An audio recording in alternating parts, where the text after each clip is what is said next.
Ok les gars, c'est Nico. On va démarrer cette petite vidéo où je voulais parler un petit peu de MetaQuant et puis plus particulièrement de la microstructure des marchés.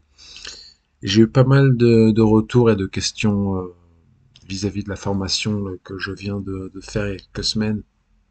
Et c'est top, franchement, les retours sont intéressants.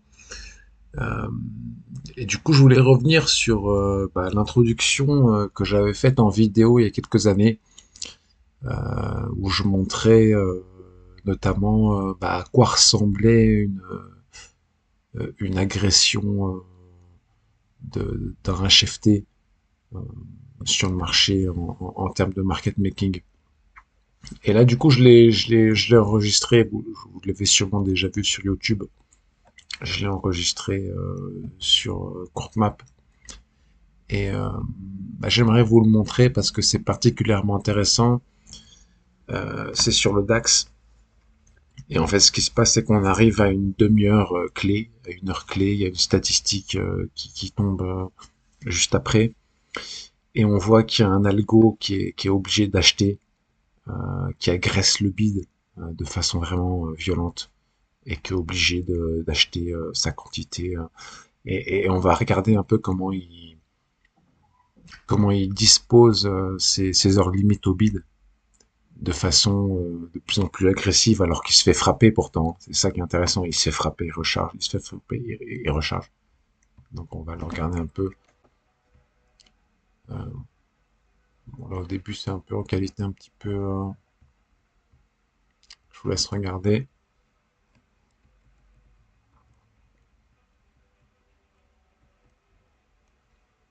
Là vous voyez déjà il y a un bid qui, qui charge, qui décharge, qui charge, qui décharge, mais qui pousse le prix. Ensuite on trouve résistance sur un offer. Mais vous voyez le bid, voilà, c'est le DAX, hein, 6905. Vous voyez comment il est rechargé, 80 contrats, c'est beaucoup sur un DAX. 90 contrats. Et là, vous voyez, on recharge le bid de plus en plus haut. On offre de plus en plus cher. On offre à l'achat de plus en plus cher. Donc là, c'est frappé à nouveau. 69 contrats. Et vous voyez, ça réoffre au bid toujours plus haut. 74, 72, 70, 72. C'est frappé à nouveau. Et là, vous voyez, voilà. Là, c'est là que c'est intéressant. On va revenir un petit peu en arrière. Voilà. Vous voyez que on a des grosses quantités vendeuses qui sont frappées. 69 contrats, pareil 60, 65, alors que le prix lui continue à monter. Donc on voit que même s'il y a une grosse quantité de volume qui veut vendre ce marché, le bid est soutenu d'une telle façon, tellement importante, que le prix monte. Tout simplement parce que la personne ou l'institution, on va dire plutôt, à mon avis, c'est un professionnel ou une institution qui avait au bid à ce moment-là peut se permettre de soutenir le marché, de le décaler, quoi. Et là, c'est vraiment un décalage au cric, hein. C'est comme si on remonte le truc au cric. Vraiment, c'est vraiment ça. Et après, bon, à la fin, c'est là que c'est vachement intéressant. Le mec met 800 contrats.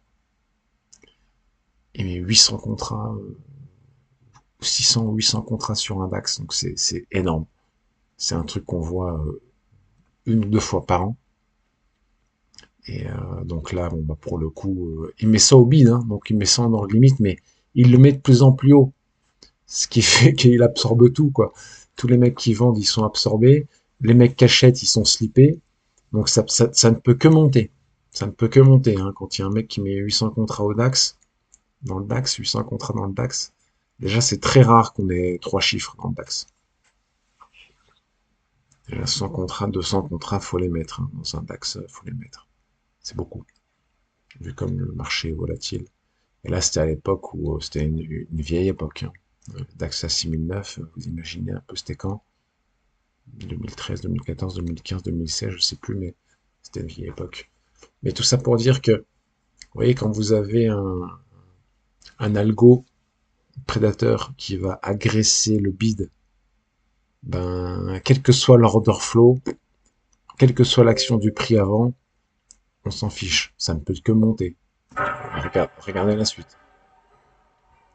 C'est assez impressionnant. Si je le remets, c'est impressionnant. Vous voyez là, ça commence ici.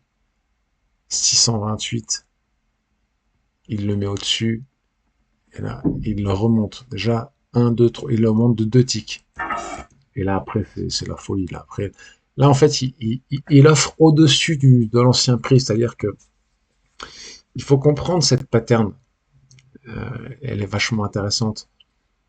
Qu'est-ce que ça veut dire? C'est-à-dire que le carnet d'ordre, les opérateurs du carnet d'ordre, donc le market maker, il offre de la liquidité à l'achat au-dessus des derniers prix de transaction. Donc ça veut dire que c'est comme si, pour vous donner une analogie, euh, comment expliquer ça, euh, c'est quelqu'un qui veut acheter à tout prix.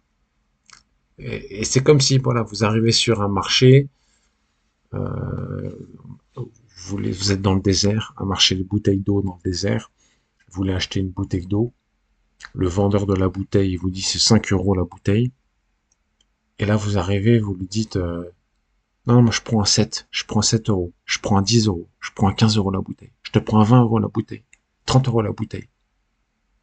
Et le mec il comprend pas ce qui se passe. Donc il vous vend, mais vous absorbez toute la vente. Vous absorbez tout le volume et vous montez dans 40 euros, 50 euros la bouteille, 100 euros la bouteille. Et le prix monte comme ça, vous voyez. Tellement la quantité demandée au niveau du bid, donc la quantité qui est demandée pour acheter des bouteilles, est importante, que l'offer, bah, il est complètement épuisé, et le prix ne peut que monter. Oui. Parce qu'on là, on est sur des quantités. Regardez ce qui se passe avant. On monte avec 16 contrats, 4 contrats, 1 contrat, 6 contrats, 4 contrats, 18 contrats. On monte avec quelques contrats. On bouge le prix, vous voyez, le DAX, il se bouge avec quelques contrats. Avec 5, 10 contrats, il bouge. Même des fois, un contrat, on le fait bouger.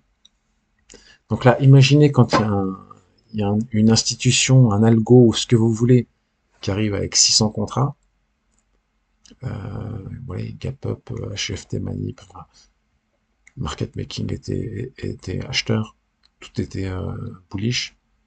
Et là, vous voyez, il y a une agression qui se fait probablement quelques minutes ou quelques secondes avant la fin d'un horaire clé. On est sur des logiques de time selecting, là, ici. C'est évident. Et donc, la suite, bah, ça pousse, ça pousse. En fait, l'ordre limite, il va pousser, là, le 600 ou 800, il va pousser jusqu'à ce qu'il soit servi. Et, il pousse, il pousse, il pousse. Pourtant, il est servi, mais pas assez. Et là, voilà. Là, il commence à être servi, là. C'est 1915, là, il commence à être servi. Et là, il est même un peu absorbé, là. Ici, là. Donc, en fait, on l'exécute tout en haut, hein. C'est toujours pareil, hein.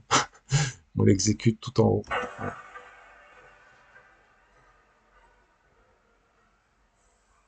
C'est un moment intéressant. Bon, c'était un point bas, hein. C'était un point bas historique. C'était un point bas historique. Aujourd'hui, le DAX, il est 3 fois plus cher. 2 fois plus cher.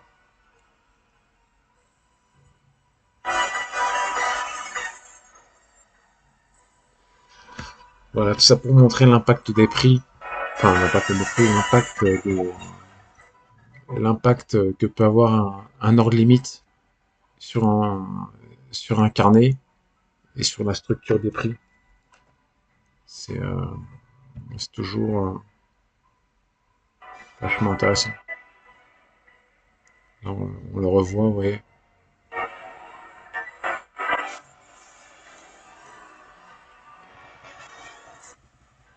C'est très intéressant. C'est très très intéressant.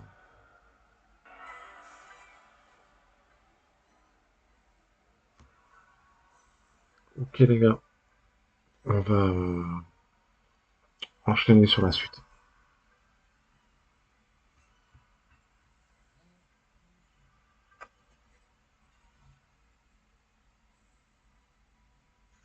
Ok.